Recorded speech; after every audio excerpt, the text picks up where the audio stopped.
ಮತ್ತೆ ಮುನ್ನೆಲೆಗೆ ಬರ್ತಾ ಇದೆ ಟಿಪ್ಪು ಜಯಂತಿ ಆಚರಣೆ. ಸದನದಲ್ಲಿ ಪ್ರಸ್ತಾಪ ಮಾಡಿರುವಂಥ ವಿಜಯಾನಂದ ಕಾಶಪ್ಪನವರು ಟಿಪ್ಪು ಜಯಂತಿ ಆಚರಣೆಗೆ ಬಿಜೆಪಿ ತೀವ್ರ ವಿರೋಧವನ್ನು ವ್ಯಕ್ತಪಡಿಸಿದೆ. ಹೌದು, ಈ ಬಾರಿ ಟಿಪ್ಪು ಜಯಂತಿಯ ವಿಚಾರವಾಗಿ ಚರ್ಚೆ ಆಗುತ್ತೆ, ಸದನದಲ್ಲಿ ಮಂಡನೆಯಾಗುತ್ತೆ, ಪ್ರಸ್ತಾಪ ಆಗುತ್ತೆ ಅಂತ ಹೇಳಿ ವಿಷಯಗಳು ಬಹಿರಂಗವಾಗಿತ್ತು. ಇದೀಗ ಅದು ಸತ್ಯ ಆಗಿದೆ. ವಿಜಯಾನಂದ ಕಾಶಪ್ಪನವರು ಬಾಗಲಕೋಟೆಯ ಹುನಗುಂದದ ಕಾಂಗ್ರೆಸ್ ಶಾಸಕ ವಿಜಯಾನಂದ ಕಾಶಪ್ಪನವರು ಮಂಡಿಸಿದ್ದಾರೆ. ಟಿಪ್ಪು ಜಯಂತಿ ವಿಚಾರವಾಗಿ ಜೆಡಿಎಸ್ ಮಾತ್ರ ಕಾದು ನೋಡುವ ತಂತ್ರಕ್ಕೆ ಹೋಗಿದೆ, ತಟಸ್ಥವಾಗಿದೆ.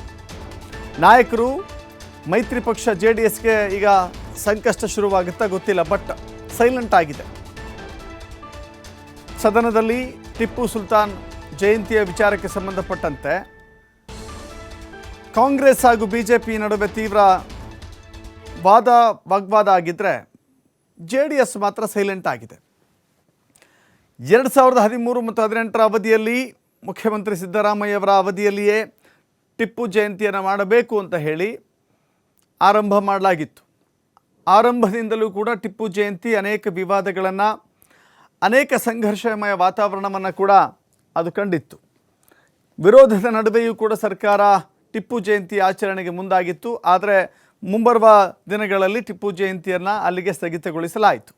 ಈಗ ಅಗೇನ್ ಮತ್ತೊಮ್ಮೆ ಟಿಪ್ಪು ಜಯಂತಿಯನ್ನು ರಾಜ್ಯದಲ್ಲಿ ಮಾಡಬೇಕು ಅಂತ ಹೇಳಿ ವಿಜಯಾನಂದ ಕಾಶಪ್ಪನವರು ಪ್ರಸ್ತಾಪವನ್ನು ಮಾಡಿದ್ದಾರೆ. ಈ ಸಂದರ್ಭದಲ್ಲಿ ಕಾಂಗ್ರೆಸ್ ಅದಕ್ಕೆ ಬೆಂಬಲ ಸೂಚಿಸಿದರೆ ಬಿಜೆಪಿ ಅದಕ್ಕೆ ತೀವ್ರವಾಗಿ ವಿರೋಧವನ್ನು ಮಾಡಿದೆ. ಜೆಡಿಎಸ್ ಮಾತ್ರ ವಿರೋಧವೂ ಇಲ್ಲ, ಪರವೂ ಇಲ್ಲ, ತಟಸ್ಥವಾಗಿ ಕಾದು ನೋಡುವ ತಂತ್ರಕ್ಕೆ ಮೊರೆ ಹೋಗಿದೆ.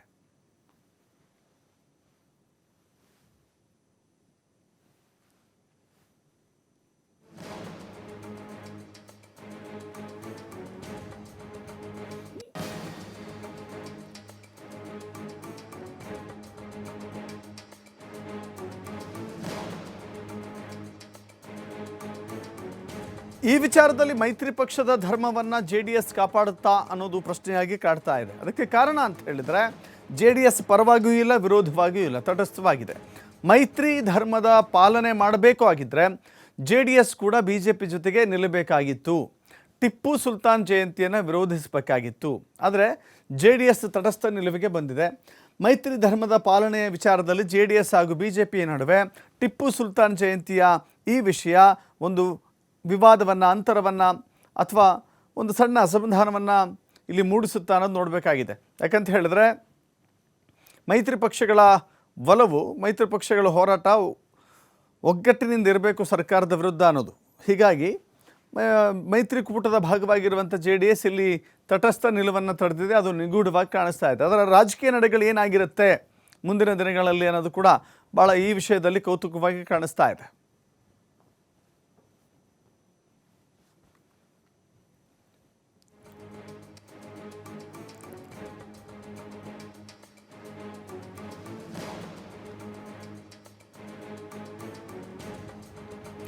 ಮತ್ತಷ್ಟು ಮಾಹಿತಿ ನಮ್ಮ ಪ್ರತಿನಿಧಿ ಎಲ್ ಎನ್ ಸ್ವಾಮಿ ಕೊಡ್ತಾರೆ, ನೇರ ಸಂಪರ್ಕದಲ್ಲಿ ಜಾಯ್ನ್ ಆಗಿದ್ದಾರೆ. ಸ್ವಾಮಿ, ಗಮನಿಸ್ತಾ ಇದ್ದೀವಿ ಟಿಪ್ಪು ಸುಲ್ತಾನ್ ಜಯಂತಿಯನ್ನು ಆರಂಭದಿಂದ ವಿವಾದದಲ್ಲಿಯೇ ಹುಟ್ಟಿಕೊಂಡಂಥ ಜಯಂತಿ ಈಗ ಮತ್ತೊಮ್ಮೆ ಮರುಸ್ಥಾಪನೆ ಆಗ್ತಾ ಇದೆ ಅಂದರೆ ವಿವಾದ ಕಟ್ಟಿಟ್ಟ ಬುತ್ತಿ.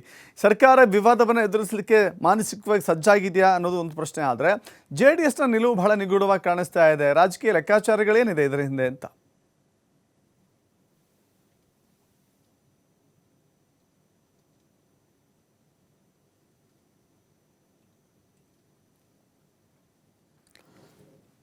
ಸರ್ಕಾರದಿಂದ ಟಿಪ್ಪು ಜಯಂತಿಯನ್ನ ಆಚರಣೆ ಮಾಡಬೇಕು ಎಂಬ ಪ್ರಸ್ತಾಪವನ್ನ ಮುಂದಿಟ್ಟು, ಯಾವಾಗ ಪ್ರಸ್ತಾಪವನ್ನ ಮುಂದಿಟ್ಟು ಸದನದಲ್ಲಿ ವಿಪಕ್ಷಗಳಂತ ಬಿಜೆಪಿ ನಾಯಕರು ಸಾಕಷ್ಟು ಆಕ್ರೋಶವನ್ನು ವ್ಯಕ್ತಪಡಿಸಿದ್ರು. ಇನ್ನು ಸದನದ ಹೊರಗೆ ಕೂಡ ನಾವು ಸರ್ಕಾರದ ವಿರುದ್ಧ ಹೋರಾಟ ಮಾಡ್ತೀವಿ ಎಂಬ ಸೂಚನೆಯನ್ನ, ಎಚ್ಚರಿಕೆಯನ್ನ ಕೊಟ್ಟಿದ್ರು.